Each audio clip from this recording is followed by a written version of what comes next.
I would like to announce that a quorum is present, the meeting is duly called, and a notice of the meeting has been posted in accordance with the Texas Open Meetings Act. The following board members are in attendance: Dr. Betty Bonner, Catherine Sells, Michelle Akateb, Dr. Stacy Barker, Allison Lasan, Sheila Taylor, and Jenny Prosnick. We will now convene into closed session as authorized by Texas Government Code Section 551, or specifically 551.071, 072, 074, 0821, 089, and 129. The time is 6 p.m.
We will now reconvene into open session.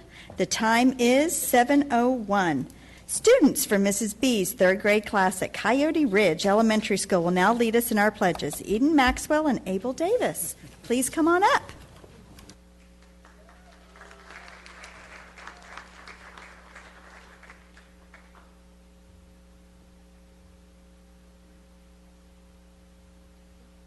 I pledge allegiance to the flag of the United States of America and to the republic for which it stands, one nation, under God, indivisible, with liberty and justice for all. Honor the Texas flag. I pledge allegiance to the Texas, one state, under God, one indivisible. So stay on up there, because I'm going to read some fun facts. So here's some fun facts about Eden. When asked what she likes to do, Eden said dancing, especially hip-hop. When she grows up, Eden would like to be a fashion designer and model, and would model the things that she makes herself. Mrs. Martinez is Eden's favorite teacher because she helps us work better with lots of GT stuff. Abel, when asked what he likes to do, said reading, especially adventure books. When he grows up, Abel would like to be a software engineer because my parents are both software engineers and I can learn from them. That's a good job. When asked who his favorite teacher is, he said, I don't have a favorite. I really like my teachers all the same. Thank you all. Good job. Are there parents here? Would you stand so we can thank you for two amazing children?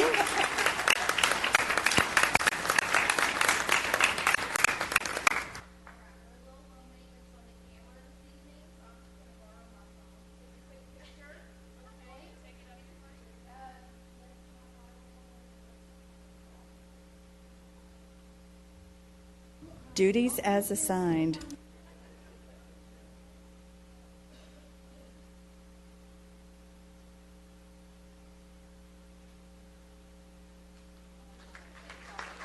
Thank you.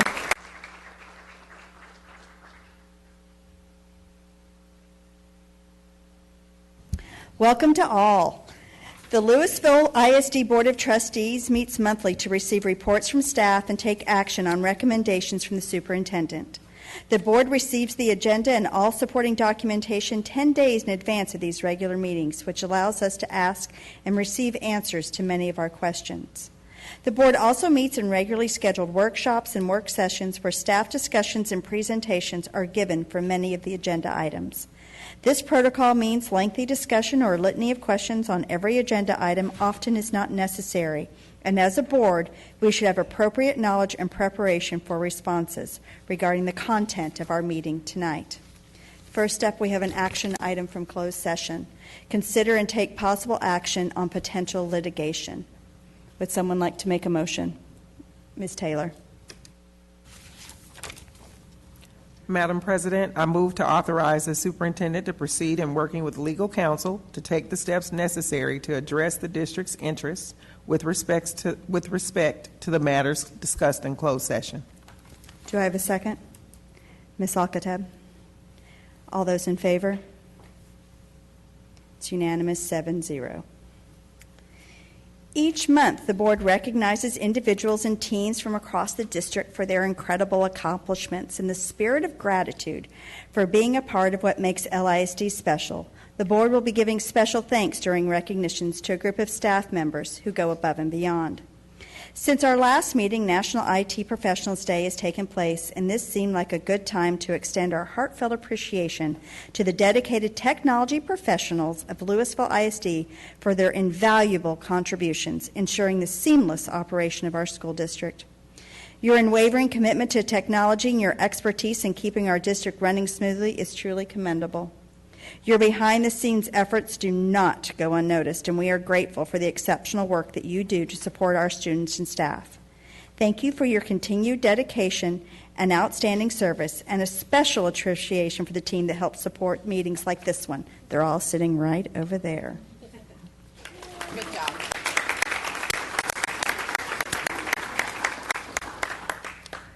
We will now share the video.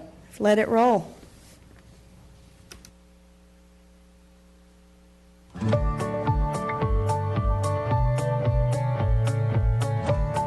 The Lewisville ISD Board would like to say, We love our principals.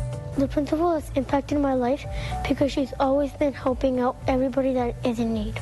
She's always there for me. She's very nice, and she helps me when I'm down. They do a lot of stuff behind the scenes, and a lot of people don't know that, but everything that goes on in my campus goes through them first. She's very supportive. She really cares about our community here at school, and we just really love the involvement that she has here on campus. He always meets us at the door with a smile or a fist bump when we walk in, or just always wanting to be the first smile of the day. I'm thankful for my principal because she helps us. As a program leader, she's always been available for us whenever we need feedback or advice. He has done so much for our school and everybody here. A principal once taught me that smiling and being kind is not a sign of weakness, it is a strength. He has taken the time out to get to know us and to figure out how he can better serve us here. I'm really thankful for my principal because he's always there, being involved in student activities and always checking in on us, making sure we're good. I always see her. She's very nice to me, and I'm actually really happy to go to school, and I'm just excited for the day. She creates an atmosphere that allows me to grow and develop. It's a true sense of family here. Not only does she find ways to help us learn and to facilitate our growth, but she also tries to look for new ways to grow herself and learn more as a leader. I believe that she's impacted my life a lot because she's made the school feel like a better place. She's always walking around, heading to classrooms, looking and seeing what we're doing. It's really great. I'm thankful because she helps us learn, and then she always checks in if we're doing well. In my career, I had a wonderful principal that cared about me professionally and personally, and that just meant the world that I was appreciated and understood. He's always interacting with students. Wherever we are, he is, at games, events, club events, he's always there and trying to form better relationships with students. I'm thankful for my principal because she looks out for each and every single student, and she sets a positive tone each and every morning with a bright smile on her face.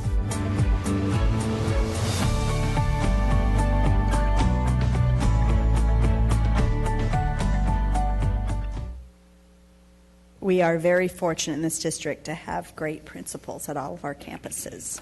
Good job. Next up on the agenda is the superintendent update. Dr. Rapp. All right, Madam President, Board, I'm pleased to bring you this update this evening, and thank you all so much for recognizing the principals as part of Principal Appreciation Month. We appreciate that you all did that. I'm going to start out first with just our vision and mission, of course, as part of our long-range plan that we're working on this school year to implement. All of our students are confident, equipped with the knowledge and skills to thrive and adapt for their future, and our mission is engaging and inspiring learners and leaders, and we base that on our 4 cornerstones. And I'm going to continue to update you each month about the work on our 3 C's. I'm going to start first with connection, and we're proud of what our schools are doing to celebrate the unique cultures and backgrounds that our students bring to school each and every day. And this month we've been celebrating Hispanic Heritage Month. We've been collecting information from the campuses to share on our webpage about what our schools are doing to celebrate the culture that comes with our students for Hispanic heritage. And then connection with students. I met recently with the high school student advisory group. I appreciate Dr. Miller helping me with that group as well. And I wanted just to share with y'all some of the things they reported to us that they're working on. They have provided cards, gifts, and posters for Principals Month, as we just saw you all recognizing principals, and then for custodians, as that was one of the days also that was recognized this past month as well. We had Marcus report on their Cans Not Candy for CCA that they're collecting. That'll be part of Stuff the Pantry. Of course, we've all seen the great homecoming festivities. They're working on several initiatives to keep kindness going throughout the year. And of course, one of the fun things that we do in this district is bring all 5 of the high school student councils together in their friendship dinner. And that is one LISD in action. And then for connection with staff, we have, since I saw you all last month, we've had brand ambassadors, year 1 and a year 2 group. We focused on advocacy and talking about school finance and funding. Dr. Miller also had her staff calendar input group, and I met with our district teachers of the year as well. For connection with family, we had our first key communicators session for the year. Ms. Prosnick spoke at that about the importance of local control. Ms. Perry, who's out there in the audience, will speak tonight about our PTA partnership with our key communicators, and many of our presidents of our PTAs were in the room as well that night, and we talked about funding challenges with them. And then I've had a couple of supper with the superintendents about sharing the important and great work that's going on with Lewisville ISD, and then I have a parent advisory meeting coming up. We recently had, when it comes to connection with the community, the city of Lewisville celebrated our teachers with an official proclamation. They recognized October 5th as Lewisville Teachers Day. And there were a couple of things on that proclamation I just wanted to share with you all this evening. They worded how our community recognizes and supports its teachers in educating the children of this community. And the proclamation started out with the statement, "The city of Lewisville's future strength depends on providing high-quality education to all students." And we're so thankful for the city of Lewisville recognizing our teachers.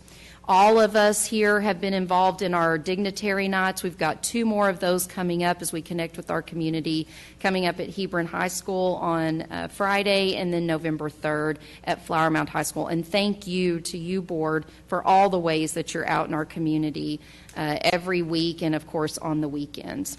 As far as communication goes, we've got a couple of big surveys going out. We have our Family Pulse Check survey. We're going to conduct that twice this year. That's going to be included in my Rapport newsletter that goes out this week to families. And the student survey will be going out as well. We're doing that from October 19th to November 2nd. We just closed our staff Pulse Check survey, the first one for the year, and we had more than 60% of our staff complete that. We, of course, engaged with our families and staff for communication about legislative and public education advocacy. Dr. Miller and Ms. Brim worked to adjust the template to address what we see happening in the 3rd special session, and we've already had nearly 300 letters submitted as a result of that alert that went out to families.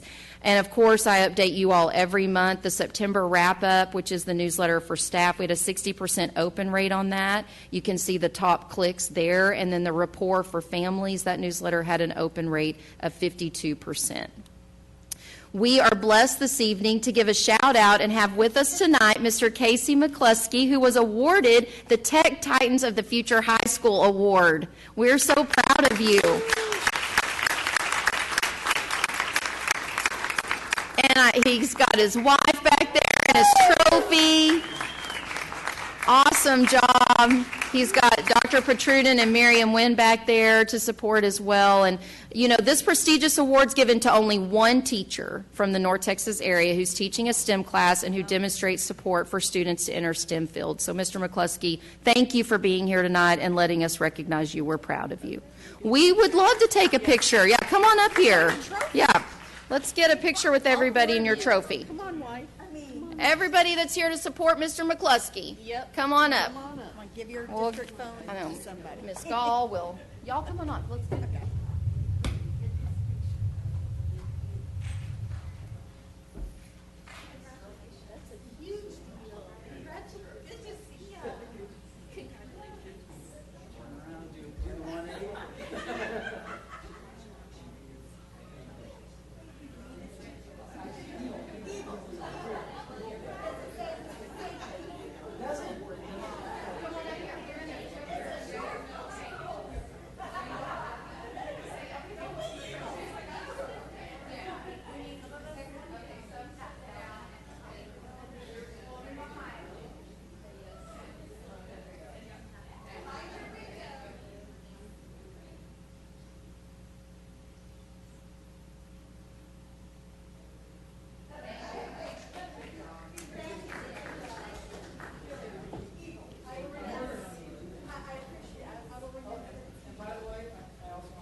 And of course, on Friday, I will go to the Texas Teacher of the Year banquet for Dr. Russell, who is one of only 3 finalists for the State Teacher of the Year.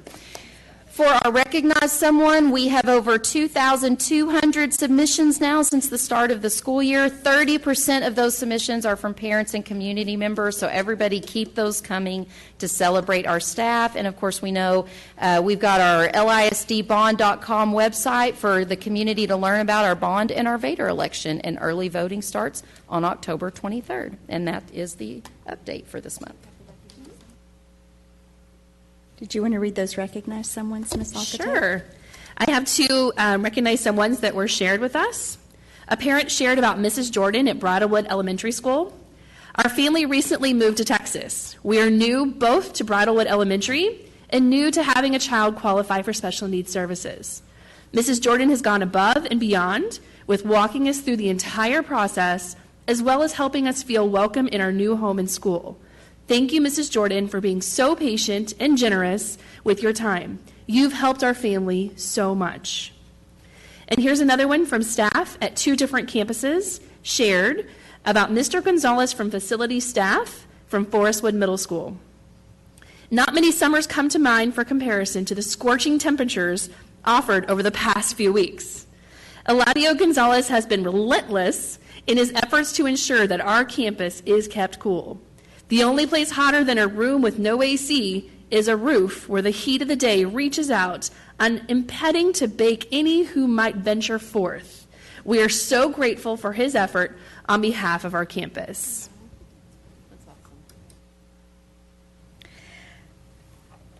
Public comments are next on the agenda. Those who wish to speak at a board meeting often expect a dialogue with the Board of Trustees. However, in accordance with Texas law, the board is not able to respond directly to comments or questions posed by speakers. Texas law also does not allow the board to discuss or take action on any issue presented during the public forum unless the item has already been posted for action on the meeting agenda. Each speaker will receive a written follow-up from the district in the next 3 business days.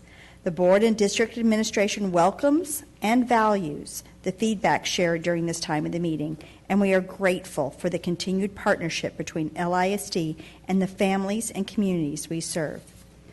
We have one speaker, Mr. Gary Nilsson.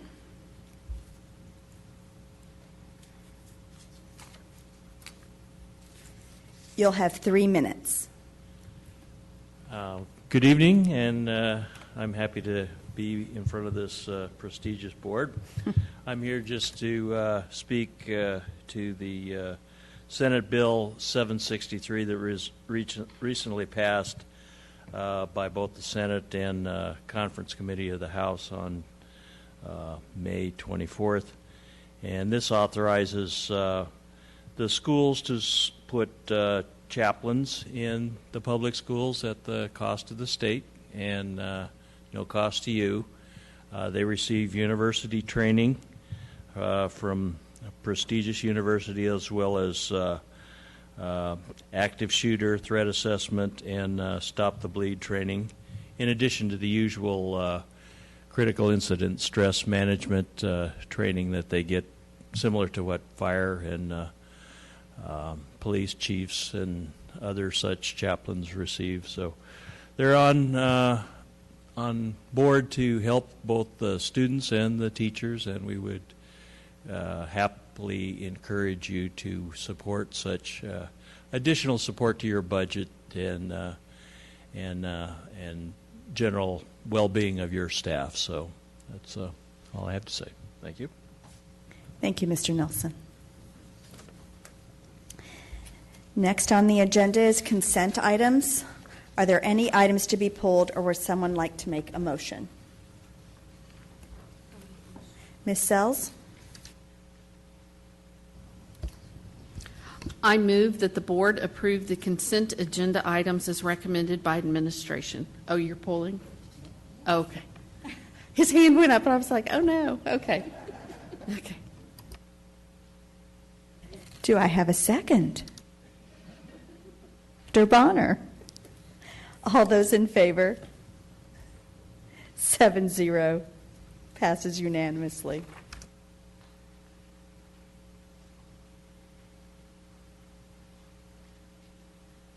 Moving on to information items. PTA update. Dr. Rapp. All right. Well, I'm going to ask Ms. Perry to come on up to the podium. We started this last year. We used the month of October to bring a PTA update to the board to talk about what the PTA is working on. And so I appreciate her being here this evening, and we appreciate the partnership with you, Ms. Perry, and all of our local PTA chapters. Thank you, Dr. Rapp. I have the privilege to serve as president of the LISD Council of PTAs again this year. Tonight, I represent a dedicated group of volunteers who serve in the LISD Council of PTA's Executive Board with the shared mission to make every child's potential a reality by engaging and empowering families and communities to advocate for all children. I'd like to begin by thanking Dr. Rapp and the LISD Board of Trustees for your time this evening. Also, thanks for your hard work and sacrifices to serve our community. A big thank you to each of you for joining a local LISD PTA and for your continued support. The purpose of the LISD Councils of PTAs is to serve and support our 59 LISD PTAs, increase and promote membership within the district, and advocate for all 48,000 LISD students. Our council goals this year align with LISD's 3 C's: connection, communication, and culture, along with continuing to grow and strengthen our partnership with the district so we can advocate on a daily basis for all LISD students. Council continues to share PTA and advocacy information at the LISD Key Communicators Group as well. One of the many ways the Council supports our students include the Dress to Learn closet that provides clothes, coats, and hygiene products to any LISD student in need. Also, Council provides 10 high school senior scholarships and a teacher grant each year through the Lewisville Educational Foundation. If you would like to support these scholarships, please join us at our Bowling for Scholars event on November 4th at Main Event in Lewisville. You can sign up right here. Any takers? Find me. All money goes back to our Student Scholarship and Teacher Grant Fund. I would like to thank our 14,948 LISD PTA members that provide a thunderous voice for all LISD students.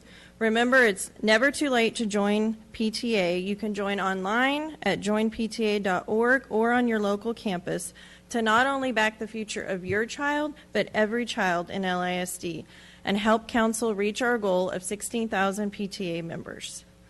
We are using our thunderous voice to continue advocating LISD legislative priorities during the special session going on right now in Austin, which includes asking our local representatives to vote no on any voucher or educational savings account bill and to fully fund public education.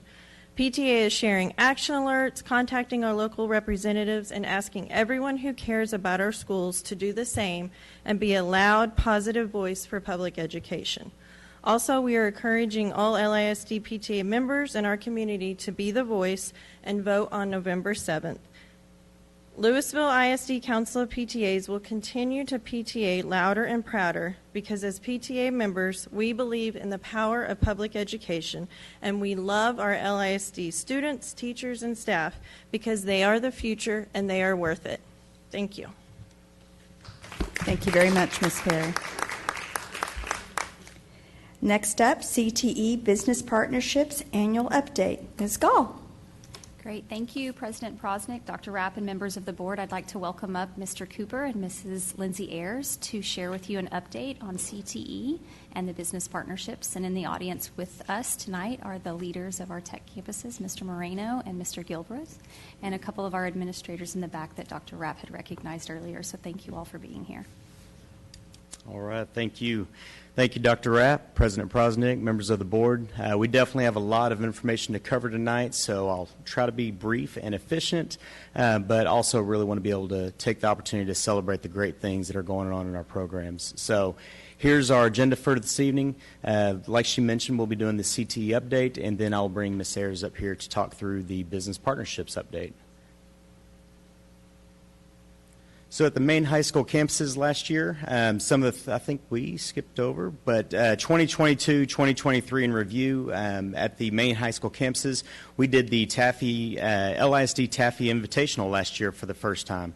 This is in partnership with HR on the Grow Your Own grant. So this is trying to grow our own educators in Lewisville ISD. So this was with all 5 high schools, and this was a really neat event. Dr. Rapp came and was our keynote speaker and always does a great job inspiring future young educators. And we were able to cap off the session with a surprise to those students with a letter of intent for them to come back to Lewisville ISD in a few years after they graduate and hopefully come back and want to be educators. So we are planning on continuing that tradition this year. The LISD STEM Elementary Robotics Competition at the Marcus High School Roboplex, that was put on by Mr. McCluskey, and I know some of y'all stopped by and visited. It was really neat to be able to see those STEM students all sitting around, all competing on multiple fields at the same time, and I believe they are expanding that this year as well to other elementary schools. And I will talk more about industry-based certifications in a bit, but we did have 510 Microsoft Office certifications at the main campuses. We had our annual Sweet Tooth Bakery at Downing Middle School. This is a really neat event put on by Miss Tracy Bell. They do it at their open house every year in the spring and donate a lot of those proceeds to veterans. And this picture on the right is a few of the students that helped lead that. And then we had the first LLC formed in LHS Incubator. So that was the first program that launched its own LLC from one of the students that started their own business. And at the LHS School of Real Estate, previously we had the real estate courses, but this was actually able to launch the School of Real Estate, meaning those students can now take those courses all the way completely free until they decide to go get that certification. So we were able to work with Mr. Martin in purchasing and secure everything for that. So that was a really neat team effort to be able to launch that at LHS.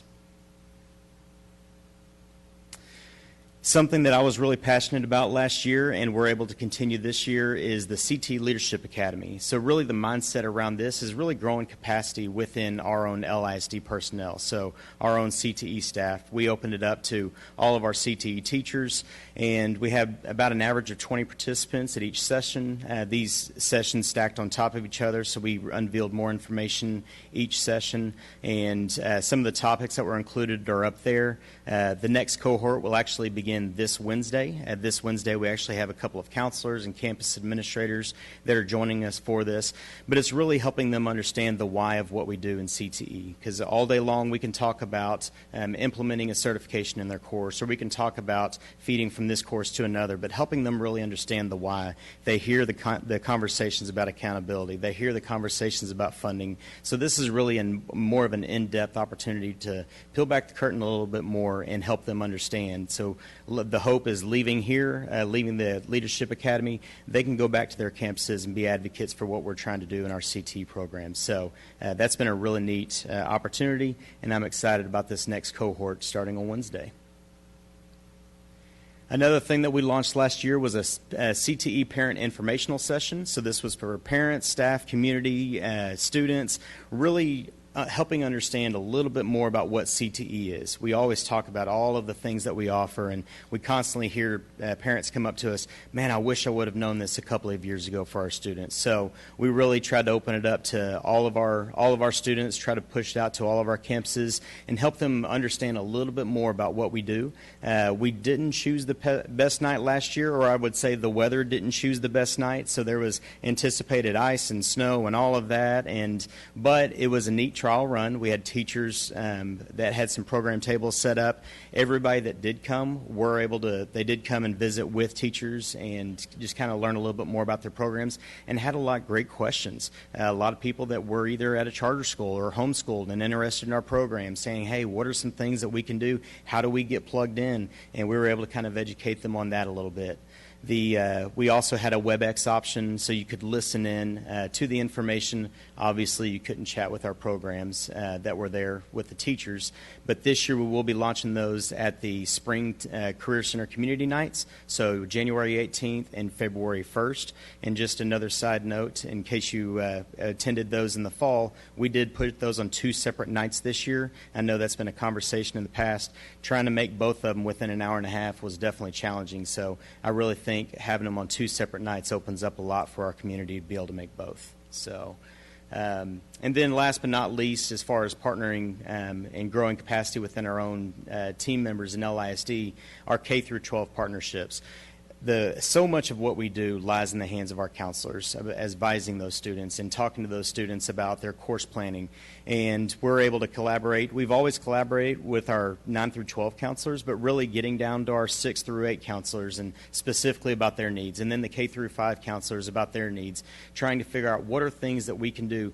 We are obviously not trying to grow these students up any faster than what they are, especially in my home. I'm trying to slow down the growing up process, but we also want to make sure that they're aware of what the exploration opportunities are out there. These are what the careers are. These are the different things that we can do to kind of help launch your successful career in hopefully a high school CTE pathway.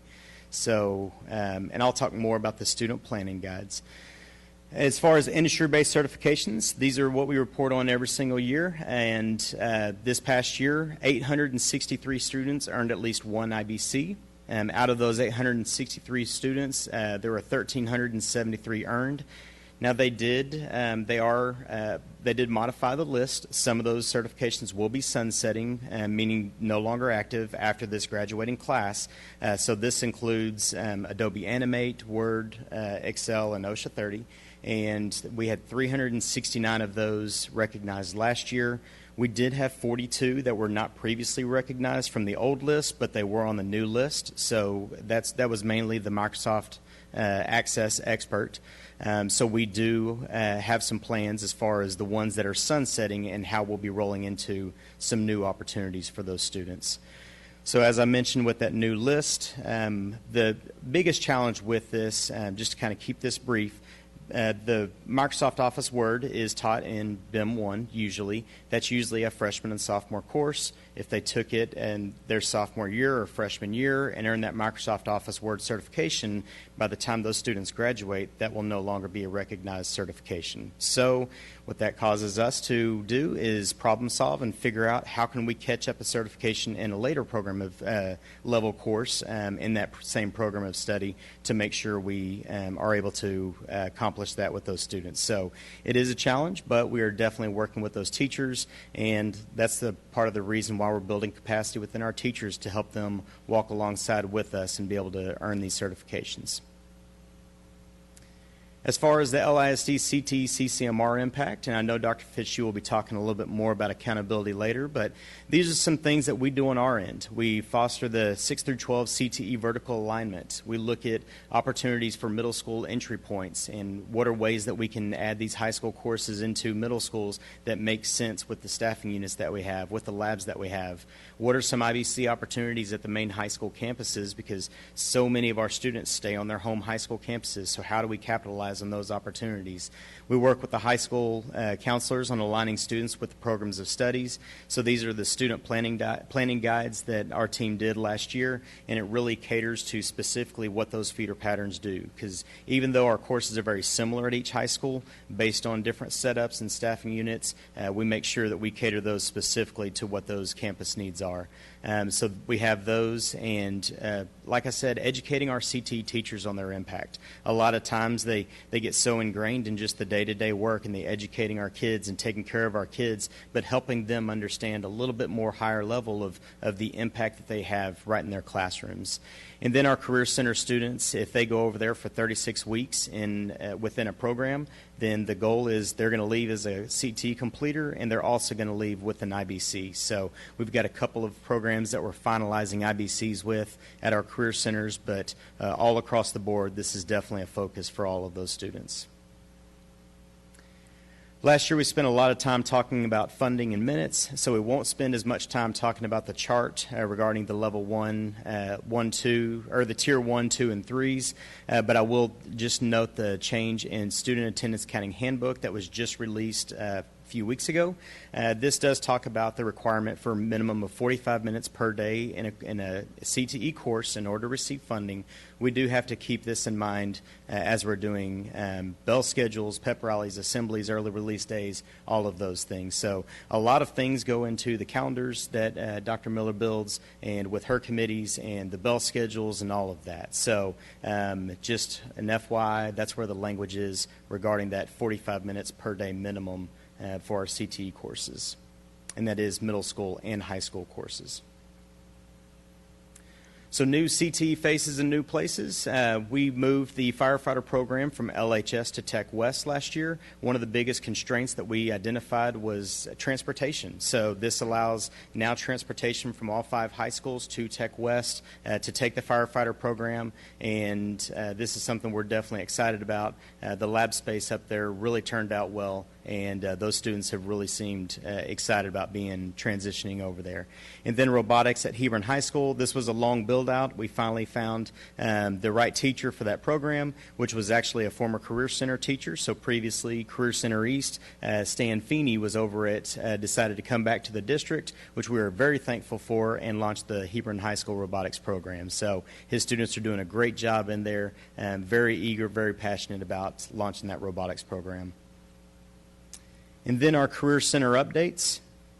So our Career Center wait list, these are something we report to y'all every year. This is something that we always go through and evaluate when we're looking at our staffing units, when we're looking at our program offerings, figuring out ways where can we have opportunities for some kids that may be interested in welding. Maybe they're on that welding wait list, but we have opportunities in other programs. So it really does have an opportunity for us to have intentional conversations with those kids and really expose them to things that they may not have been aware of. So these are things that we definitely watch, and as I'll briefly touch on the Tech East expansion, these are wait lists that we did watch when we were planning that out. So Tech West updates. We had our employment signing day last spring. It was the second signing day, but the first time that they encompassed multiple, and some of y'all came to that one. Really neat ceremony. I think our business partners really loved being able to see that. Cosmetology students, HVAC students. It was really neat. The long-anticipated grand opening of Cafe 3040. So they launched last year, and then they are open again this year, and they are, I believe, Wednesday morning is their next service, so they do brunch service, 9:15 to 10:30, and no reservations. You got to come and show up. It is well worth it. Make sure you look at the pastries as you're walking in. But that's been really neat to really see that cafe launch. Their student certification recognition at Tech West, they do once every 9 weeks. They surround the building and let students overlook the big gong in the middle of the hallway, and students that have earned a certification get to come by and hammer it, and it's a really neat, just kind of pepping up the accomplishments that they have. So really neat watching that. And then our competitors in the shed building competition, and then last May y'all were able to see that lightweight dog that was up here on the stairs. So those were the best in show for that dog over at Skills USA. And then at Tech East, also some exciting things going on. They had their inaugural architecture student expedition last spring, and where the students took on their own projects, their own architectural projects, and presented them to community members, to parents. They do this to licensed architects. Really neat program. The inaugural pinning ceremony for Pharmacy Tech, very similar to what they do for cosmetology, but we did that for the first time last year at Tech East. We had our Tech East AV Studio update and upgrade that was approved last year by the board, and the studio looks great. We also had a community champion through our CTE of North Texas. Avondale Motors has been a strong partnership, even when they were previously Park Place Motors, and this was an opportunity for us to really recognize them for everything that they've done, taking on interns and really pouring into our students. And then they also were able to launch an LEF scholarship this year through Tech East, so students who go through Tech East will be eligible to apply for that. So I know Mr. Marino and his staff were definitely excited about getting that launched. And then Tech East construction update. 2 weeks ago at the work session, I know Mr. Fight gave you a little bit more in depth on this, but just kind of let you know where we stand. It's always exciting to be able to look at something like this, where we did finalize on the auto tech and welding expansion. That's where the wait lists were referenced. And then the additions were dental and the off-road clean diesel. So that will be a partnership with Kubota. And in the spring, we continue to tour labs and continue to tour spaces. And we've been working with Stantec and their teams for everything that we've been doing. So it's been a really fun, really exciting, but I know a lot of the work is about to get going. And with that, Rap on the Road definitely hit us hard as well, as many of y'all have probably seen her out and about. Thank y'all for y'all's overwhelming support of our CTE programs. Our students definitely are used to seeing y'all out at our events. I'm used to seeing y'all out of our events, and I really appreciate the support. I know we definitely feel it. My staff feels it, and I know these two campuses feel it as well. So with that, I'm going to turn it over to Ms. Ayers for our business partnerships update.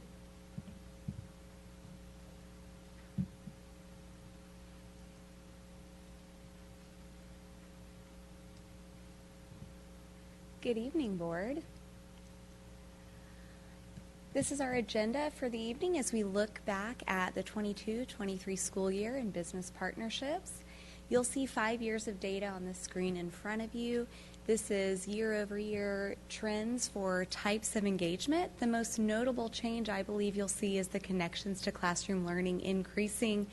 If you want my opinion, which I'm standing for you, so I'm going to share that, I think the move to the CTE team was really integral for that.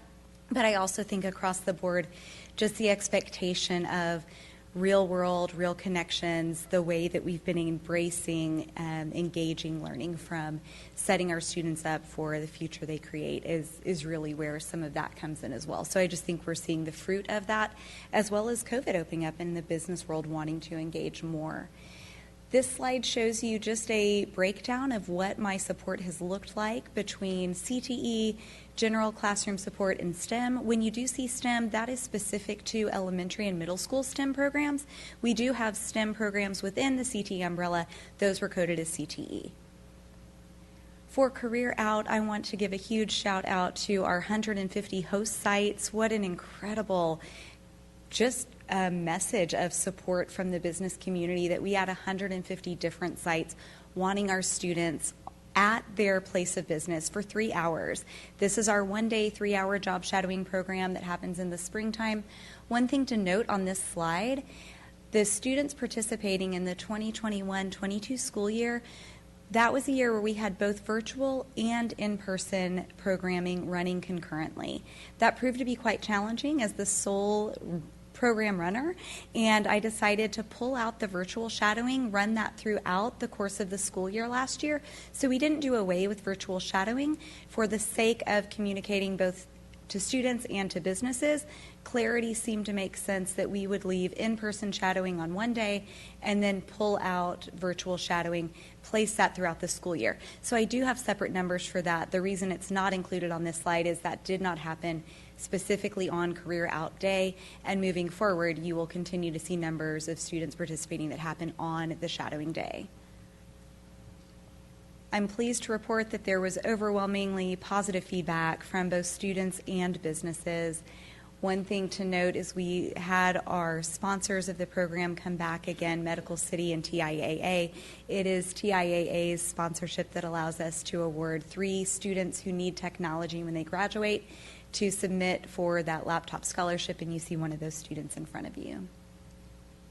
This is the slide I mentioned. We partnered with Dell for our virtual shadowing last year.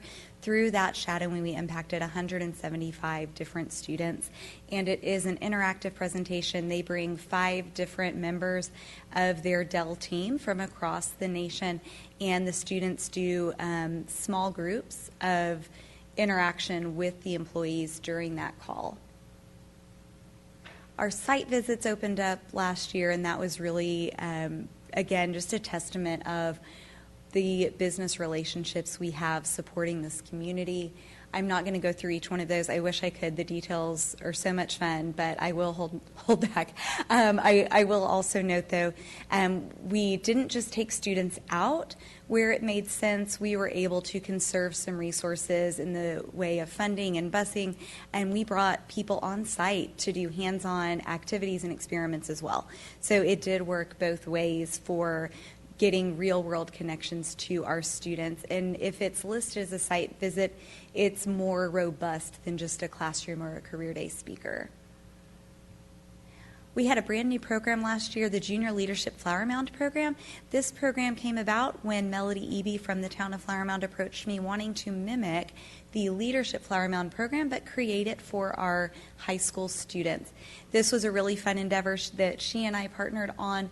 We came up with the leadership outcomes that we wanted from the program. The Flower Mound Chamber helped support that initiative by helping us find alumni to come in to be the teaching piece of that. But there was a heavy workforce development piece where our students got behind-the-scenes tours, workforce understanding of what businesses in their community need, and getting to interact with their leadership at a very high level. The program itself ran for 8 months, and it was supported by a grant from the Texas Trust Gives Foundation. We're grateful for that support, and on this slide you'll see the locations we were able to visit last year. We had a fun and exciting partnership last year through the Dallas Cowboys, Ashley Furniture, and Kendra Scott. The key note that I want to make on this slide are the two young ladies in that top left-hand picture. Those ladies were able to shadow the process from the beginning to end. They were in our initial meeting, all of our meetings leading up to actually putting together the furniture, painting the teacher lounge, and they both thought they were interested in interior design, and thankfully through the experience one of them decided she was not. But I'm grateful that she had that experience and hopefully was able to reroute and make a more informed decision moving forward. You'll see on here that this also ended up being a career out job shadowing opportunity for students to, on career out day, go out to Ashley Furniture and shadow on site as well. Our middle school STEM support continued to grow last year as the middle school STEM program moved into 7th grade. So you'll see some of our new speakers that we were able to bring in, some different types of engagement with that 7th grade growth. And we continued on with the 6th grade STEM question challenge. We still have a very robust relationship with the Tech Titans organization, which I'm so grateful that we get to be one of their partner school districts. You'll see a lot of the ways that we were able to engage our students this past year, but I do want to note the students in that photo are wearing a t-shirt that was designed by our Tech East graphic design students. So where historically Tech Titans has always been STEM specific, we were able to expand a STEAM offering and get our graphic design students engaged and then print really hundreds of t-shirts that our students were then able to wear on-site visits, and that is at the 9th grade Women in STEM event. We do have a job board that is open year-round. It is also an opportunity for businesses to post internships. An internship might be paid or unpaid. The job board is for paid opportunities where businesses locally might want to hire our students. You'll see the statistics on the board for the success of that job site. But the key thing to point out this year, I believe, is the TIAA grant we received that allowed us to pay interns to go out and work for businesses who would have posted an unpaid opportunity. We worked closely with the LISD HR department to onboard those students as LISD employees. Then we sent them out to go work, and that allowed the business to get work done where they would not have been able to pay for it. TIAA was able to align with their goals of sponsoring future workforce, and our HR team was just incredible to work with to get that done. So a win-win partnership there. These are some of the connections to classroom learning. You saw on my initial slide about 240. I did not list them all for you. You're welcome. So this is just to give you an idea of how my position supports beyond only our CTE department. It does reach down to the kinder classes over at Bluebonnet Elementary. We worked with our ESD program over the summer to do a ticket design contest for the LPGA. So it's certainly opening a lot of different pathways and a lot of different doors with our campuses and our students. The last time I stood before you, I told you I thought that our volunteer numbers would increase through the Volley platform, and I'm pleased to say that they did. You're looking at the 22-23 graph there with over 39,000 hours. I'm sorry I can't get a better picture for you. The tiny number you see is this school year, which I can't take that off of my dashboard, but you'll see that number continue to grow this year. The Volley platform continues to be our way of onboarding volunteers, not only for their background check, but also to capture their intellectual capital. That way, when we have that need arise across our 69 campuses for intellectual support, I'm not going to the same list of people every time. Volley has allowed us to find and expand our connections through that database. I do want to tell you these are two of our students who, for the first time ever, we had an aviation job shadowing opportunity, and I was really excited for them. They both wanted to be pilots and were able to shadow a pilot last year. But as we look ahead, you'll see the different ways that I will continue to work both with the CTE team as well as with all of our campuses. And I just want to tell you what an honor it is to do this work in our community, and I'm so grateful that I get to be the one representing our schools to the business community and getting our students out to these businesses. So thank you very much. Are there any questions? Dr. Bonner. Jason, don't get up. Not a question, just a thank you and a reminder for reaching out to the community to communicate the Tech East and Tech West open houses, right? Getting out with the the various parties you have in the past. I appreciate that. I get feedback from my neighbor that appreciates that, so thank you. And then Lindsay, it's not about her, it's about, kids she knows, so I appreciate that. Lindsay, here I go, we're going to give you some more work, I guess. Flower Mound Chamber's great. We've got Lewisville Chamber, Metro Crest, the Colony, all with attendant high schools. Have there been any discussions with those groups and maybe the principals at those high schools to partner and have a junior leadership TC, that kind of thing? Thank you. Yeah, that's a great question. I will say that the reason the Flower Mound program is so successful is the dedicated staffing unit that the town offers. So Melody and I both work in tandem with that, and it was really the community support that they approached us saying we want to do this program. So we're certainly willing to look at what that expansion could look like. I do think it would require someone at that local municipality being able and willing, having the time to commit like the town has put behind it. Typically at our meetings we have a minimum of 2 town employees meeting with us from 4:30 to 6:30 when we go to those businesses. Well, as competitive as all those mayors are, I would suggest if you ran some pictures and opportunities for kids in front of them, that you'd get that participation. So I appreciate you looking into that. Thank you. Sure. My only comment is I thank you both very much. I know Ms. Sells and I were at the job signing, and it was great to see what I like to call what we hope for the end product at our CTE classes, which was a job, a real job at the end of that, along with graduation and a beautiful stole that I know that you all designed. So thank you for honoring their work in the classroom and how that translates out into the real world. As I often say, the internet cannot fix your air conditioner. So thank you very much. Next on the agenda is the accountability update with Dr. Fitzhugh. Well, good evening. We're back again to talk about accountability. So just some background since we last met. TEA was supposed to release accountability ratings on September 28th, but they have chosen to delay those ratings until the end of October or the beginning of November so they can further explore some of their data sets that they are looking at. In particular, they're exploring student progress.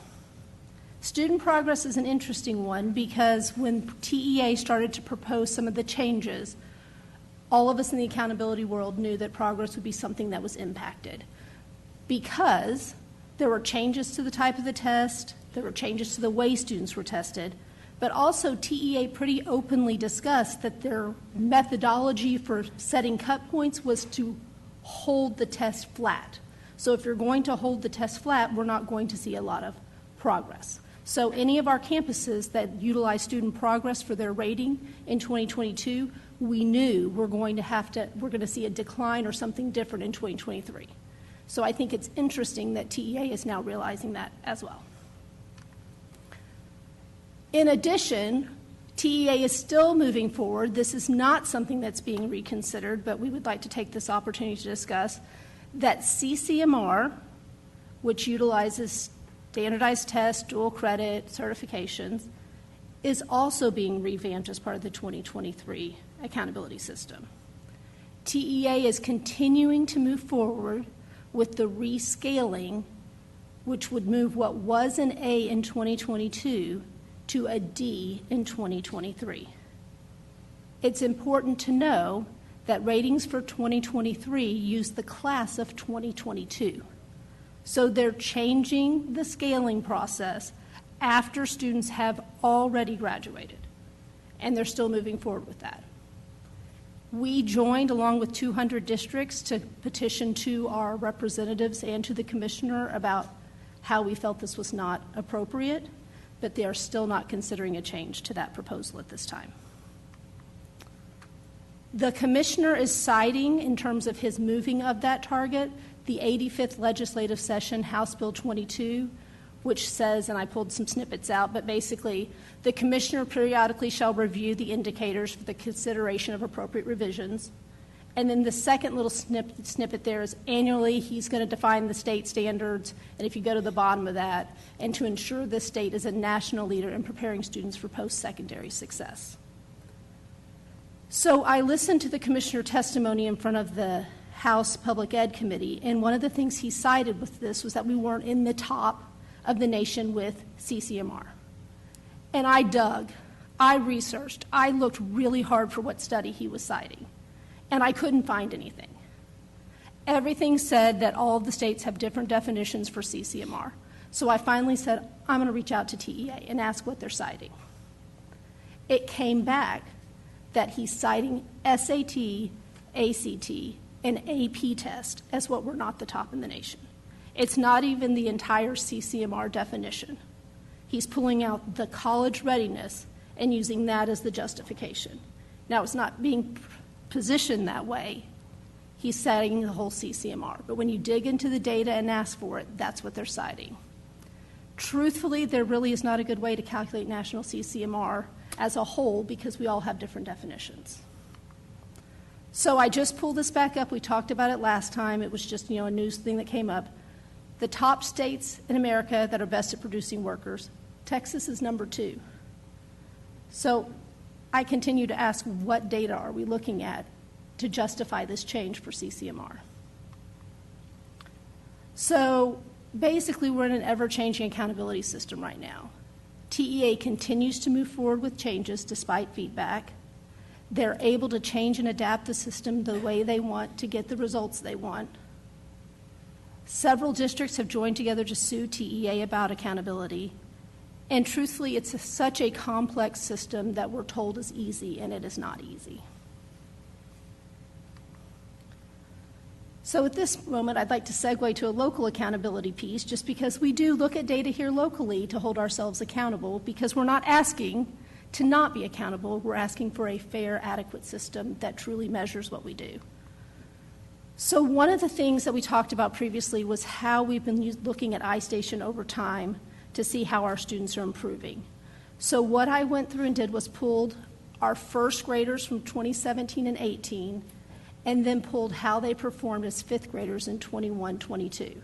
I used these years because that was the most recent class prior to the renorming. And so what you could see was that as first graders, the Asian student group was behind the all students by about 0.7%. By 21, 22, they were above the all students by 5.8. African American were behind the all students by 12%. By fifth grade, they were behind by 5.6%. We closed that gap by 6.4%. They're still not there at the same with it, but we are closing the gap. The white student group, we had this question. They were above by 10.1%. They're still above the average by 6.1, but we were able, with all the other students, to close that gap to move. So we are closing gaps. We are moving student groups. We are working to ensure that our students are learning. So advocacy-wise, we continue to come back to we want an accountability system that focuses on improvement, it's forward-facing, and it's not stigmatizing. We fully believe students are more than a test score. As educators, we provide more than a standardized test, and we would like to be held accountable for that. Districts and campuses should know the targets for accountability prior to the start of the school year. And finally, this is a Dr. Rapp point, which I thought was truthfully, school accountability has become more complicated than school finance. I felt coming from her that was like, she's talked about finance a bunch. It's really complex. The system needs to be overhauled. It's not a refreshing point. We need to overhaul and figure out what really we need to hold schools accountable for. Thank you, Dr. Fitzhugh. Ms. Taylor. Thank you. My question was, I appreciated the slide that showed the closing of the gaps. I think that was very helpful for us to understand the growth between I think you used the word cohorts rather than me saying groups. I did have questions about the gap for the Hispanic students because it seemed to be about the same over the 4 years, and if we had identified why that was and then what we are doing to mitigate. So that's one of the groups. There's a lot of things going on with the Hispanic group. A large portion of the students are language learners, as well as there's some poverty there that hits that group. So there's lots of factors we look at. Learning and teaching, when we've identified this, is working with their, I'm going to say the wrong program, Emergent Bilingual Department, really to identify and find ways that what's common with students and what do we need to do to support them in their growth with reading. Dr. Barker.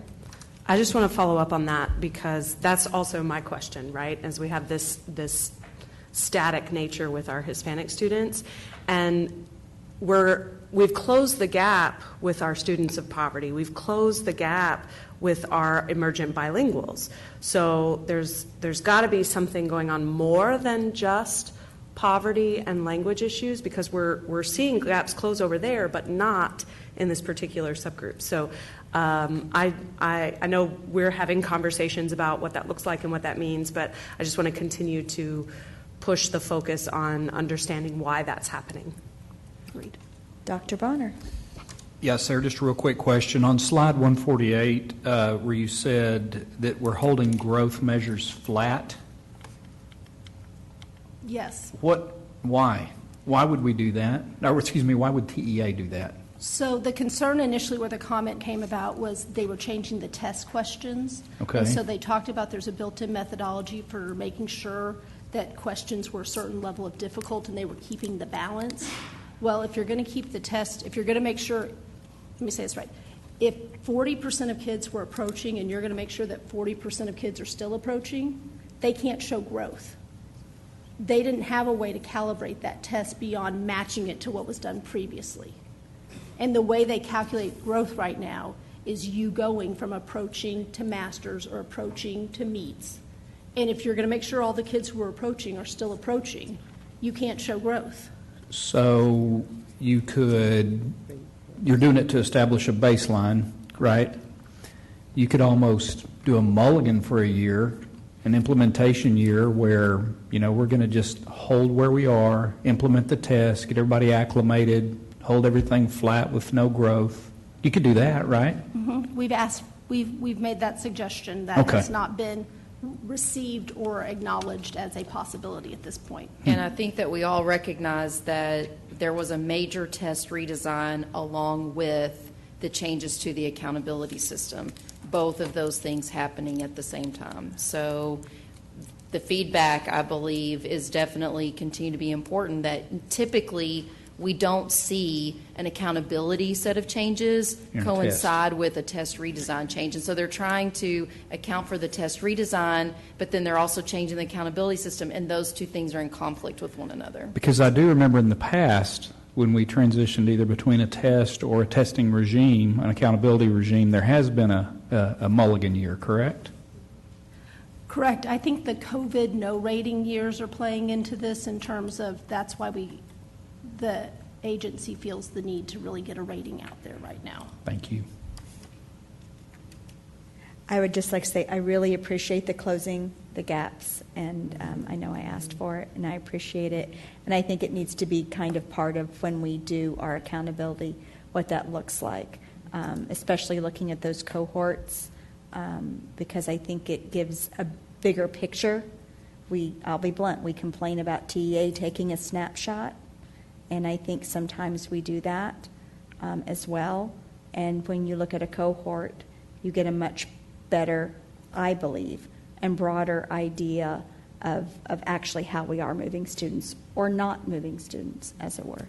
So thank you very much for the work. I greatly appreciate it. All right, moving on. It's our monthly technology report. Mr. Colbeck. Thank you, Madam President. In Board Book, you have our monthly technology report for the month of August. On the first page, you'll notice we have about 7% of our 2017 technology bond funds remaining. On the area of IFE, as I said last month, in July and August when we open our back-to-school forums, you see a spike in revenue, so our revenues are up from the previous month. I'll also point that as we look at our year-end, we did outpace expenses than more so than our revenue, but it wasn't quite as bad as what I thought it was going to be. Also on the device age side, I want to point out that our grades 4 through 12 device average actually went down a little bit. That's because we actually put in some new technology in 4th and 9th grade, so that brought that average down. Obviously, area of concern are our teacher devices. At this point, those are looking at averaging basically 5 years, 2 months old. On the second page, I want to point out a couple pieces. One, obviously, when we start the beginning of school in August 9th, things start off a little bit slow. So these numbers, as we go each month, you'll see will be growing. Our opt-in numbers, though, are very high. So for grades 4 through 12, you'll see 97.97%. That's essentially students that are opted into the program. Also, I want to point out the devices on campus are averaging 83.21%, and that does not include devices that are actually accessed and used at home. This is just saying they showed up. So I want to point out that it doesn't include at-home use, nor does it account for any students that are absent for the day. So if you actually added the kids that are on campus, that number would be higher, but it's still trending pretty decent, especially for the month of August. And then ultimately, categorically, when we look at our technology use and internet usage, about 83% of our internet traffic is classified as educational. So at that's our monthly technology report. Any comments or questions? Thank you very much, Mr. Colbeck. Thank you. Moving on to discussion items, the monthly financial report, including bond report, land sales, and the monthly investment summary. Ms. Maloney. Thank you, President Prosnick, Dr. Rapp, members of the board. We are at the end of the fiscal year 2023 with the month ending August 31st, 2023, unaudited. In the general fund, you do see a $15 million plus deficit there. Let's break down the revenue shortfall first of all at $17 million. We had budgeted. The difference in our ADA budget was about $693 to the lower, and we had a decrease in CCMR funding of about $2.3 million. The result was an $8 million increase to recapture. In the local revenue, we have a $7 million shortfall. That's largely only due to property taxes. And state revenue, $5 million shortfall. That is strictly TRS on behalf, which is a save on the expenditure side. And in federal revenue, we had a $3 million shortfall in SHARS collections. Last year for fiscal year 22, we had a 9% budget to actual shortfall. We came in at 3% this year, and if you take out the TRS on behalf, it's 2.1%. Wish that could have been on the positive side, but I do think that we are getting closer and being able to estimate revenue. On the expenditure side, we have already included the $12 million offset utilizing ESSER and land sale funds, and you'll see that both in the ESSER report and the financials being at zero. We've drawn down every bit of that, and the land sale report reflecting, I think, $5.1 million in reclassification. We had the $9 million pullback from central office budgets, and that pretty much offset our $8 million increase in the recapture payment. The transfers in the end that you see in these financials are caused by the reclasses, and so they might look a little off there. In the child nutrition budget, this is the year end for that too. As you remember, we adopted a deficit budget. Our revenue came in about $4 million short, but our expenditure savings We adopted that deficit budget, and we came in at $14 million in expenditure savings. So we are going to have carryover of $10 million. We've spoken about that many, many times, and so we'll continue that spend down plan. And the debt service fund, all August payments have been done. We are utilizing a portion of our fund balance to cover the difference for the funds that we use for our refunding and defeasance deal. Our 2023 financing program was submitted this week for consideration for the Bond Buyers Deal of the Year. I'll include that in your update for this Friday. One of the big highlights in the application was the debt management plan that was revised in the summer of 2022 that set us up nicely for that deal last year. I've already spoken about the ESSER funds for federal funds. And then over on the bond report, on the first page, I would like to just call your attention to the total interest earned on the bonds over the duration since 2017 at $17.2 million. We have not had any arbitrage. We haven't talked about that for a very, very long time, but with the high interest rates that we're dealing with right now, that'll be a conversation that we'll start to have. We will be doing that analysis every 2 years, and sometimes we think that arbitrage is a bad thing, but really that means that you've made the most off of your investment. So that's going to be coming soon, especially if we have a new sale. And lastly, I would call your attention to page 168, the investment report. Our rates are still continuing to go up. Texpool Prime today is at 5.5, and Texpool is at 5.32. Those are overnight funds, so just amazing rates for that. A reminder for the 23-24, our tax revenue will be down due to compression in the 100K, and so normally you would think that your interest would be down. However, the larger state aid payments in the fall, coupled with the higher interest rates that are coming in right now, could result in very similar output in our interest earnings for fiscal year 24 as we had in 23. And that's the monthly financials. Any comments or questions? Thank you very much, Ms. Maloney. Next up, the 88th legislative session update. Dr. Rapp. All right, Madam President, members of the board, this is your legislative update special session edition. So we want to report to you all things that we have seen going on in the special session. Of course, just a reminder that we are always advocating for public education, and on our website is all of the information that we have sent out during this 88th legislative session, and we'll continue to add to that as we communicate about the special session. Our September newsletter to our legislators, I talked to you all about this last month, just address some key talking points that we hear. In other words, $2.4 billion was invested in public education. Yes, it was, but it was put towards the golden penny yield. So not every school district benefits from that. Unfunded mandates were not addressed, and of course we see school district deficits increasing. As part of our continued partnership with our elected officials, we provided a School Finance 101 session with local staff for our representatives and senators here, and then Paige provided a session with the Austin staff at the Capitol last week. So I'm actually going to have Paige share what they talked about in those sessions.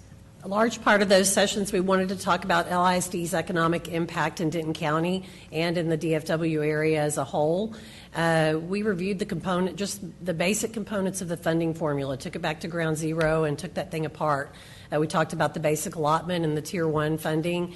We talked about the differences between Tier 1 and Tier 2 in the foundation school program, and we talked about the impact of property tax compression on our Tier 1 tax rate.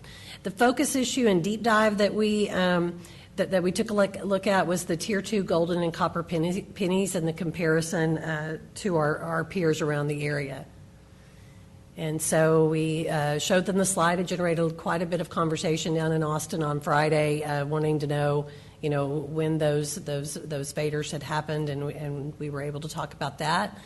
And then we were able to talk about since we have the 5 golden pennies and many of our peers have all of the golden and most of the copper, the difference in that the funding per weighted average daily attendance. And we shared even that the charter schools in our area that are all over the state are getting the state average of the golden pennies, which is almost 7 of the golden pennies, and the state average of the copper pennies, which is almost 3.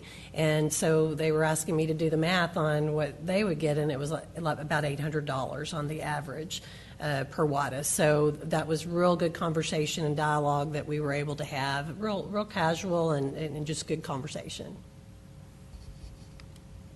So here's what we see happening right now with the special session. We see that Governor Abbott announced on October 5th that the call would be for education freedom. We're going to talk about that tonight with Senate Bill 1. They're calling that education savings accounts. I'm going to also refer to that as a voucher. Border security, public safety, Colony Ridge, and ending COVID restrictions.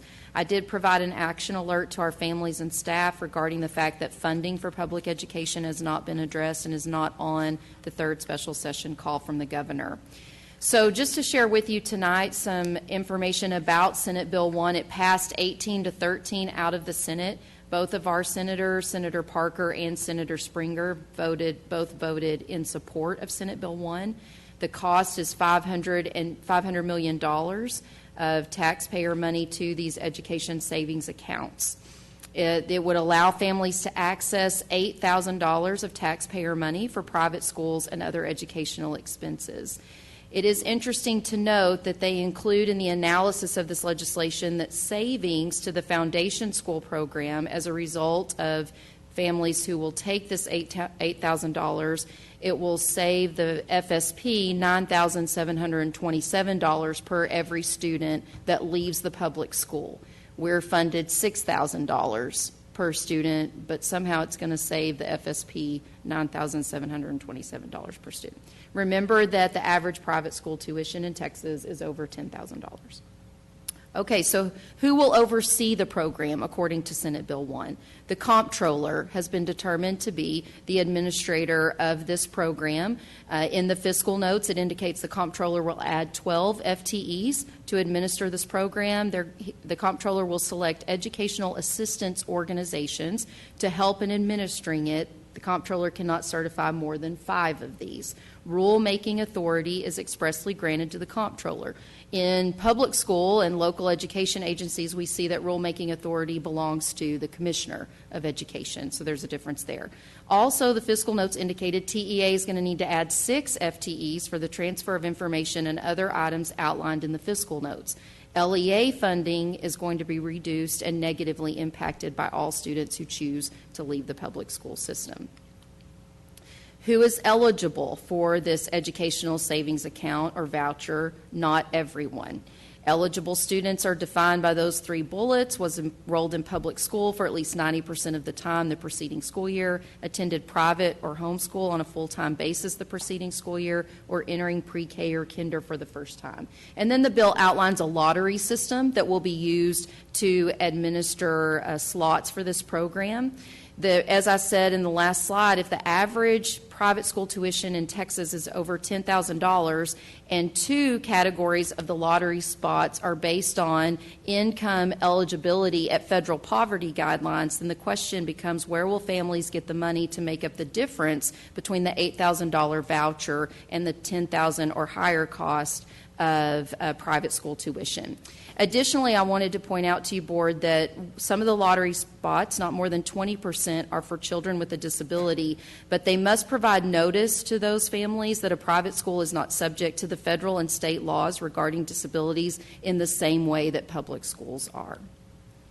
What are allowable expenses for these public tax dollars to pay for? The public tax dollars can be used for what you see on the screen there: tuition and fees for the private school, purchase of textbooks, cost of academic assessments, fees for services provided by a private tutor or teaching services, or fees for transportation to get to the education service provider. I thought this one was interesting. It can also provide fees for educational therapies or services as well.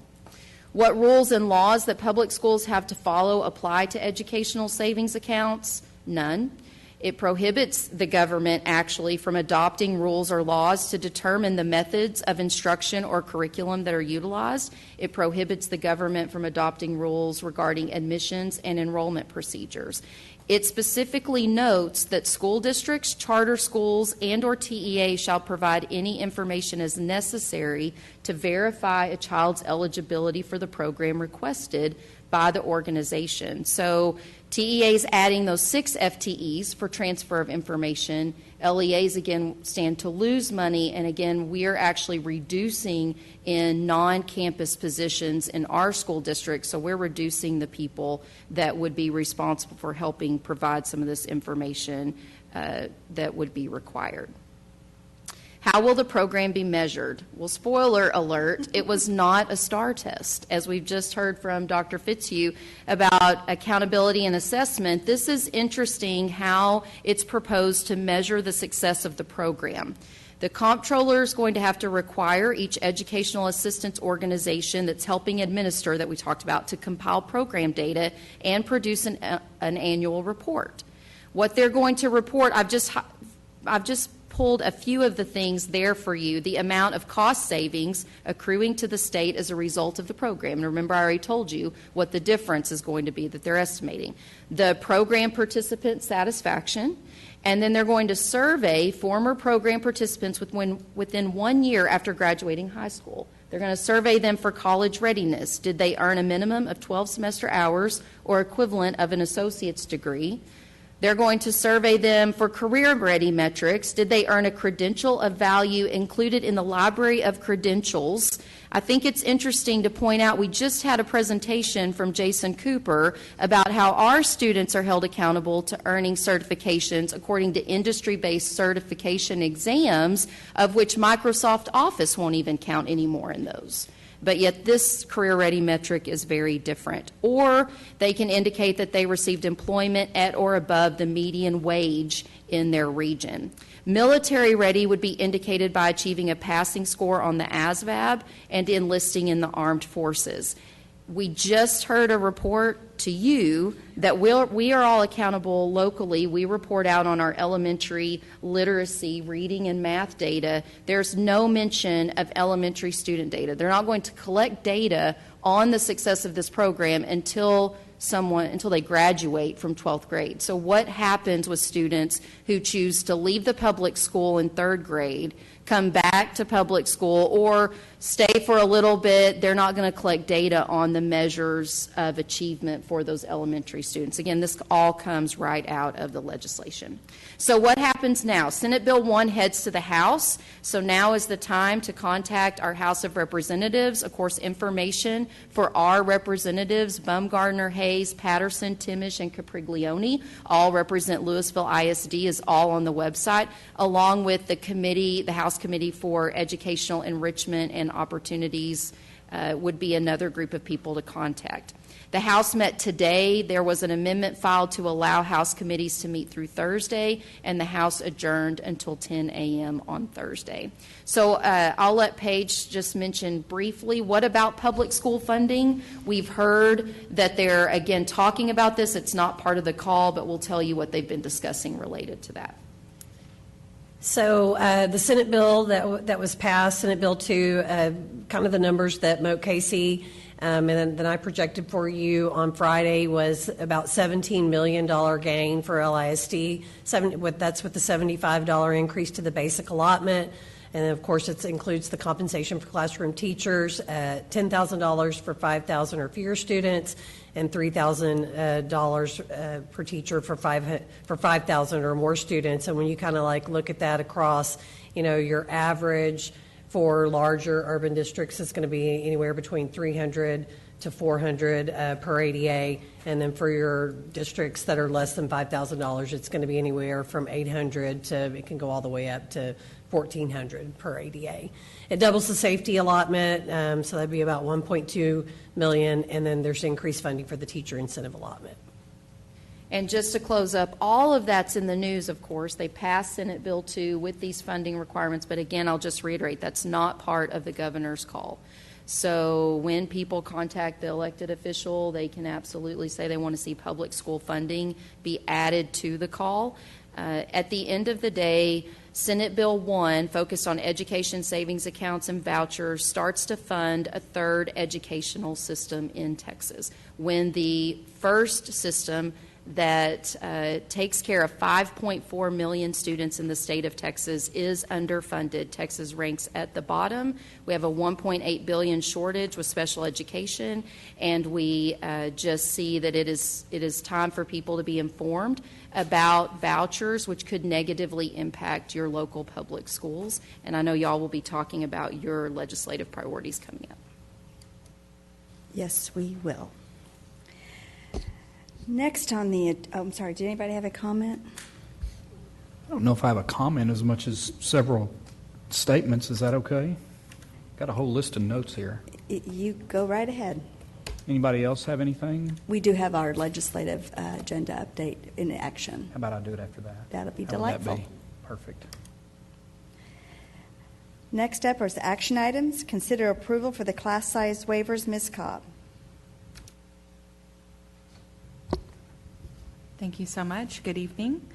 We are, as you know, last week or 2 weeks ago, we discussed class size waivers, and tonight we are coming forward just asking for approval for the 29 waivers being requested for this school year. Are there any questions? Do I have a motion? Ms. Barker. Thank you, Madam President. I move that the board approve the class size waivers as presented by administration. Second, Ms. Taylor. All those in favor? Passes 7-0. Next up is a reaffirmation and amendment to our legislative priorities to include the special session. I convened the board committee on legislative and action, and advocacy. That is myself, Ms. Sells, and Ms. Akateb. I will let Ms. Akateb go first in our process, and then I'll be happy to read a stance that we would like to add to our legislative priorities that we discussed and have some board discussion.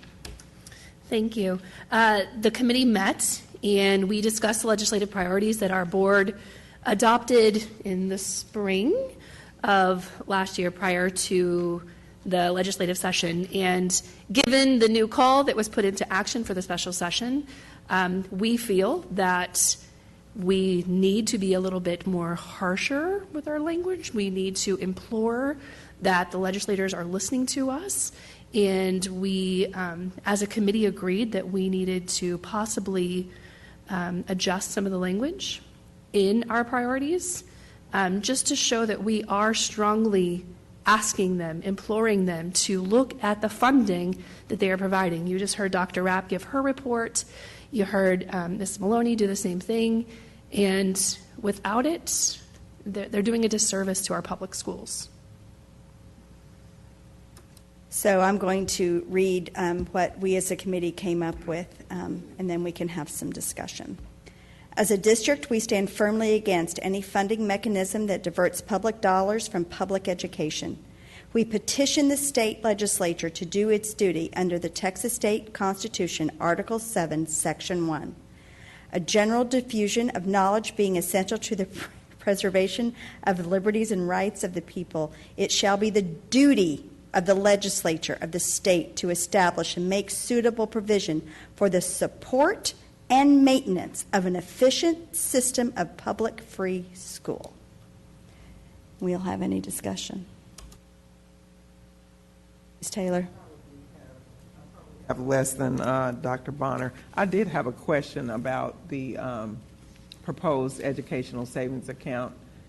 Our basic allotment is tied to attendance. I wanted to know if there was any attendance requirements for the $8,000. No. I also wanted to know, I thought the information that you shared about how the I don't want to say ESA, how the voucher system would work. Has that information been shared, I guess, with the general public, with the constituents of the elected officials? We have just been dissecting Senate Bill 1 ourselves, and so no, we have not shared how it would, what we shared tonight with you is basically the first time that we've talked about that publicly with what we saw in there. We did talk about today how to share the information with our staff, and we can definitely share some with families too. And I think that's important because, you know, I'm on Twitter a lot, and just reading people here, and maybe that's why they went to ESAs over vouchers, because how can that be bad? You know, it's an education savings account, it's giving parents choices, but it's really not, because it doesn't cover a lot of the kids, and it doesn't cover the kids that probably need it the most are going to be left out. And I think it's important for people to understand that so they can call their representatives and have a real conversation about that. And Dr. Rapp, I think I read somewhere it's only about 60,000 students that this would cover at this point? Yeah, I mean, that is... Yes. A very small number. Drop in the proverbial bucket. I mean, and only 100,000 private school seats left in the state of Texas. I mean, yeah. Dr. Bonner?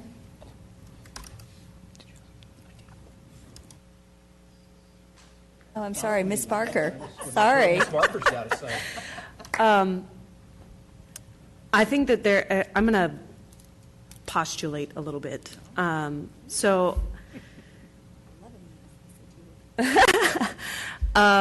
we have these $8,000 for students that want to go to private schools. Okay.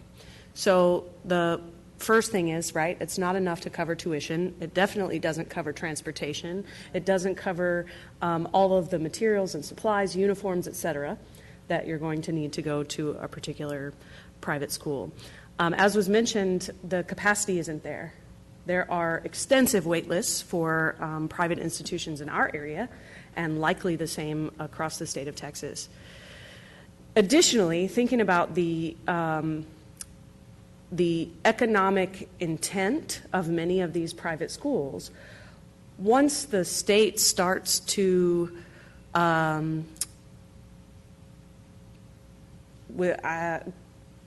I'm coming a blank on the word, but provide money for private schools, providing essentially a stipend for those that want to go to public schools that already can afford it. What's going to prevent the private schools from them raising tuition to match that additional increase?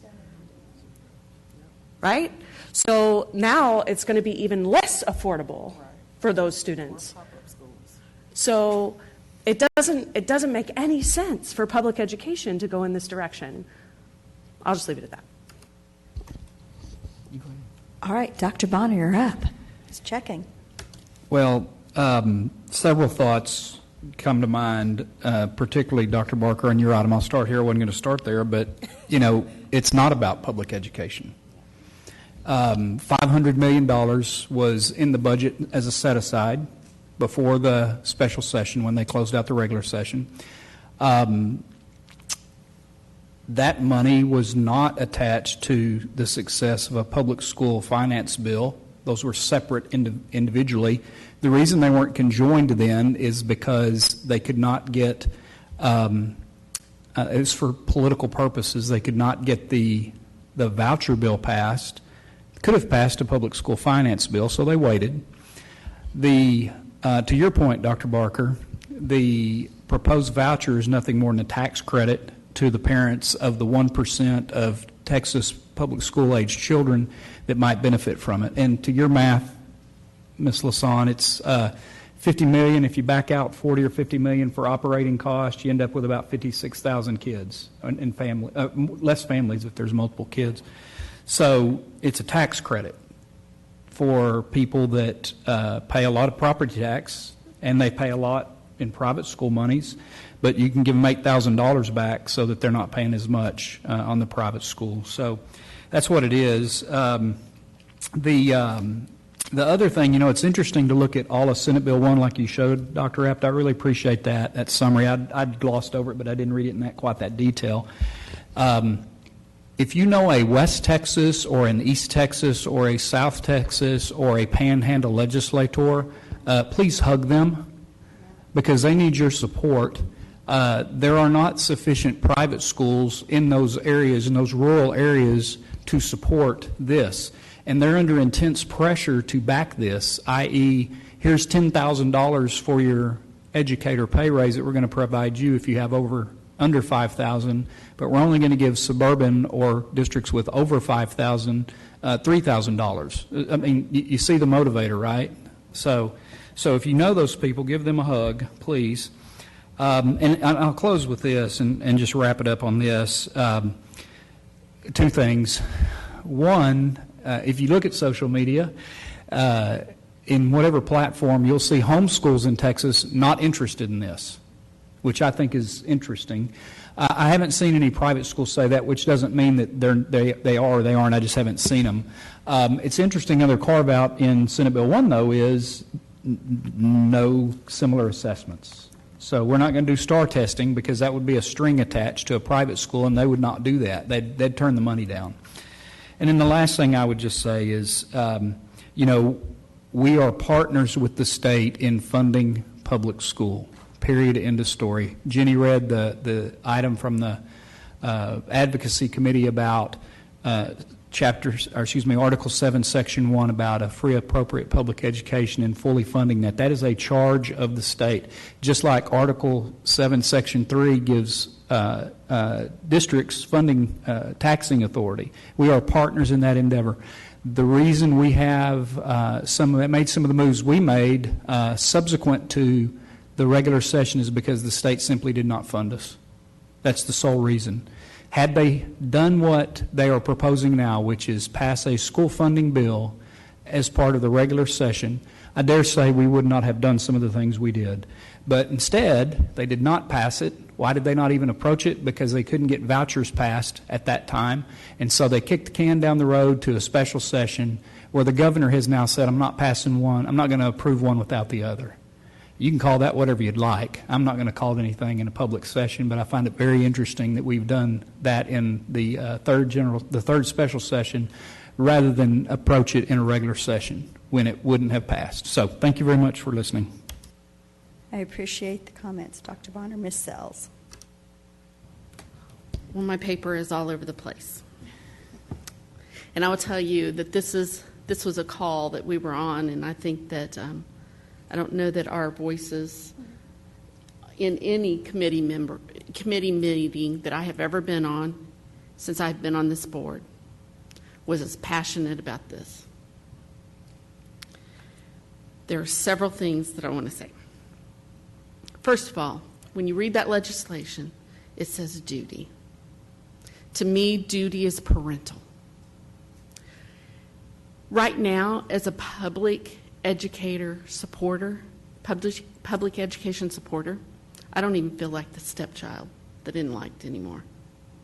I feel like some little vagrant that they picked up on the street and they're just having to deal with. And it breaks my heart because the people that are making these decisions, they don't have children. They have children like most of us that are sitting up here. But not one of them, I would venture to say, are full-time mentors to a child like a lot of us on this board are mentors to today and have been for many years. And if they are, I'd love for them to reach out to me and let me know how they're making the decisions if they are supporting this that they are making today. Because the duty that they are doing is not parental, and it is very well said in that piece of legislation what their duties are. I just looked up. There are 2 private schools in my area where I live in the district. The second expensive, not the first expensive, the second expensive, first grade, starts at $27,000 a year. $27,000 a year. That doesn't include uniform.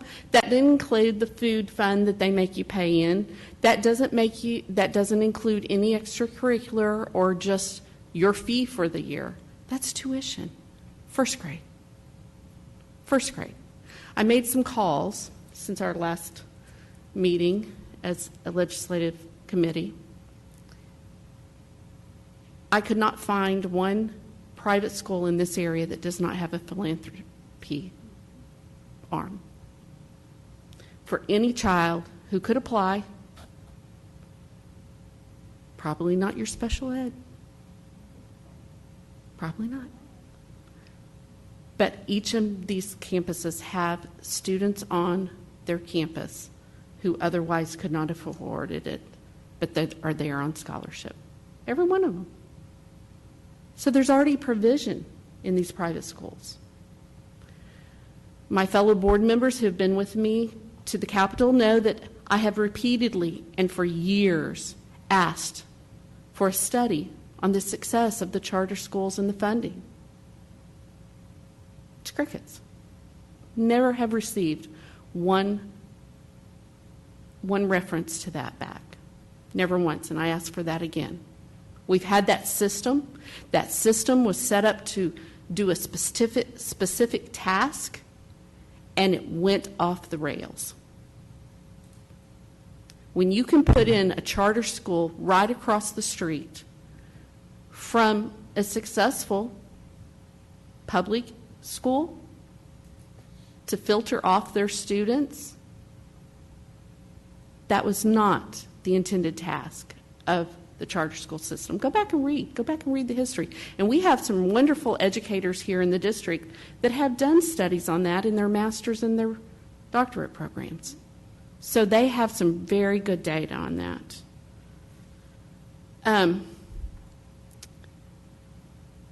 I don't think that my face gets any hotter than when I hear that our legislators are spending more now for public education than they ever have.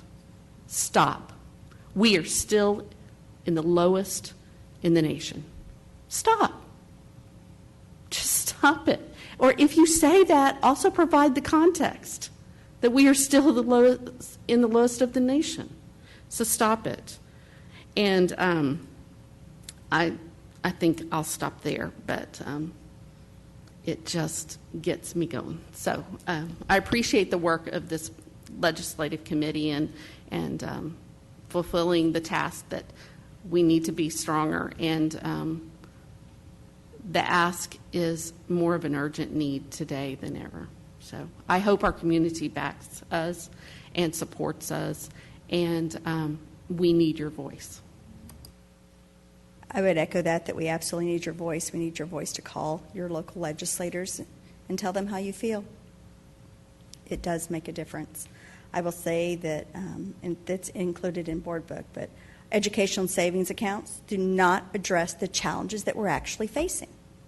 It doesn't address the teacher shortage. It doesn't address the unfunded mandates. It does not address the needs of public education. And until those needs are addressed, then you can go outside and look at other things. But they haven't addressed the basic needs of public schools. We do implore the governor to include public school funding on the call. He has that ability to add it to the session. And we implore him to include it and to not hold it hostage for his pet project of ESAs. It is not fair to hold 5.5 million students in the state of Texas hostage, because that's what he's doing. So I'll tell you what we do support. LISD supports an increase to the basic allotment and addressing the unfunded mandates placed on Texas public schools. Public schools are not able to mitigate the impact of inflation and are faced with cutting programs and support for teachers and students. Full access to adequate funding for all school districts is critical to providing adequate programs that meet student needs. Over the last year, LISD allotted nearly $93 million in its budget for special education, only receiving 80.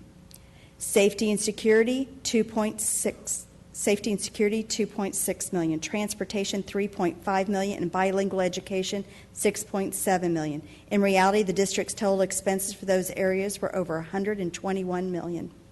That's a $29 million difference. That included nearly $13 million for special education, which we've noted will not be covered by ESAs, and almost $12 million for transportation. We implore the legislature to invest in our public education system to ensure access to high-quality education for the over 5.5 million students currently enrolled in Texas public schools. Investing in public education is not only the right thing to do, but it is also good for the Texas economy. A well-educated workforce is essential to attracting businesses and creating jobs. Public schools are the foundation of our communities, and they play a critical role in preparing our children for the future. It is the legislator's duty to support public education and to work to ensure that every child in Texas has access to a high-quality public education by increasing the basic allotment. As a board, we stand ready to support those who support public education. And with that, I will call for a motion. I move that we, the Lewisville ISD Board of Trustees, reaffirm our legislative priorities and adopt new language for Special Session 3. Do I have a second? Ms. Alcateb. All those in favor? 7-0. Passes unanimously. Next on the agenda is to consider a student discipline appeal. If at any time the board is to hear a matter involving a student, the matter must be heard in closed session pursuant to Texas Government Code 551.0821. We will therefore convene into closed session to hear, consider, and deliberate on the Level 3 student discipline appeal. The time now is 8:47 p.m.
We are back on the record in open session, having returned from closed session.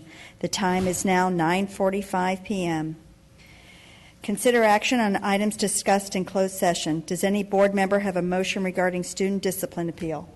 Ms. Lasan. I move to uphold the Level 2 student discipline decision of the administration. Do I have a second? Dr. Bonner? All those in favor? It's unanimous, 7-0. If there is no further business, this meeting is adjourned. The time is 9:46 p.m. Have a pleasant evening.